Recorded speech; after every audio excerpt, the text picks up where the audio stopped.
PSE Archery, the Kingfisher. I wanted to get into archery, and I did my research. I went online, I looked at a million videos, and I wanted to start with something very powerful, but at the same time cheap. Something that if I break, I toss in the back of my car, drop on the floor, and I have to worry. So I found the Kingfisher Bow Kit from PSE. It's really designed for bow fishing.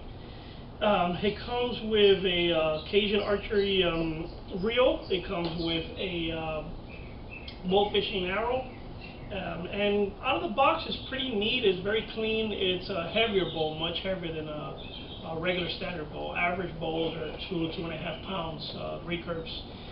This one weighs in around 4 pounds itself. I did some modifications to it because, of course, you know how it is when you get a toy. You want to upgrade it and upgrade it till pretty much you can't do anything else to it. Let me give you an idea of the weight on this right now. With accessories and everything, this bad boy ended up being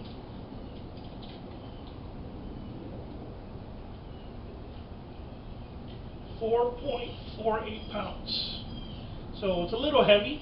The weight doesn't bother me much. I like it. It took some getting used to. But it feels comfortable. I personally love it. I've shot this thing literally almost every day since I've gotten it. So back to the upgrades itself. This is the 45-pound model. I went ahead and obviously stripped off everything that had to do with the bow fishing, and I added all new accessories to it. First thing I did is I added a Whisker Biscuit. I didn't like the standard arrow rest that it came with, so I give a nice little upgrade.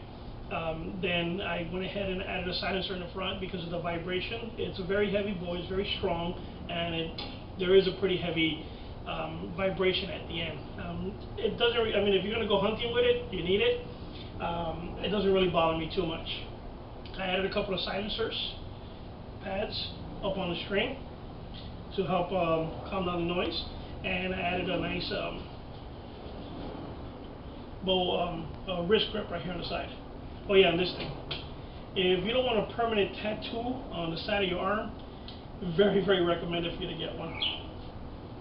Next thing I added on this thing was let me get you the actual name of it. Precision rear mounted sight. Since this is not a compound bow, I wasn't going to go ahead and put any kind of peep sight on this. Initially I used no sight. I just shot it pretty much instinctively. So I decided to go ahead and add myself a rear sight. This way I don't have to focus so much. I can shoot with both eyes, one eye, doesn't really matter. Then I use this base that it came with and a single pin. I could have added a full 4-pin, 5-pin on this. I decided not to. I kept it very simple. This is very, very accurate, down to the dime, let's just say. And then I took the next step, and I said, well, what if I go hunting and I don't feel like setting up and aiming my shots or even go bow fishing? So I added a laser sight and flashlight. It works very well. Once you line it up to your sight, accuracy is pretty much on the dime. It's pretty good. It's very good for fast shooting. You don't have to worry about lining it up and aiming too much and getting anything else on there. And of course, I also added this nook at the end. I didn't go with the standard string because I wanted to be able to control the width in here and make it nice and clean. When you actually rest an arrow inside of this, not only does the arrow come in neat and perfect where you want it, and that was a bad idea of going in neat and perfect. It actually not only snaps onto the string, but snaps onto the nook itself. So it's very clean, very sturdy, very nice. I used to freehand shoot this, one finger up, 2 fingers to the bottom. After a while, since it is a heavier bow, since the string is a pretty heavy pull, even with archery gloves, started getting a lot of pain in the bottom of my hands.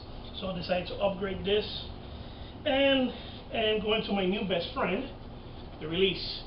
These are really, really popular with compound bows. It's not really used a lot on recurve bows, But you know what? There's no pain. It has a 360-degree swivel. It's very simple to use. The drawback, pullback is very clean. I mean, and this is a recurve bow. This is not a compound. A compound, when you pull back and you get a full draw in there, you actually has a lead off of like 70 pounds.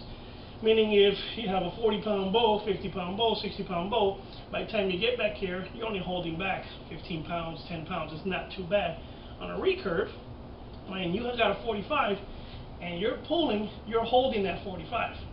Even though you're not supposed to hold it. The whole point of a recurve is once you get full draw, you release and you hit.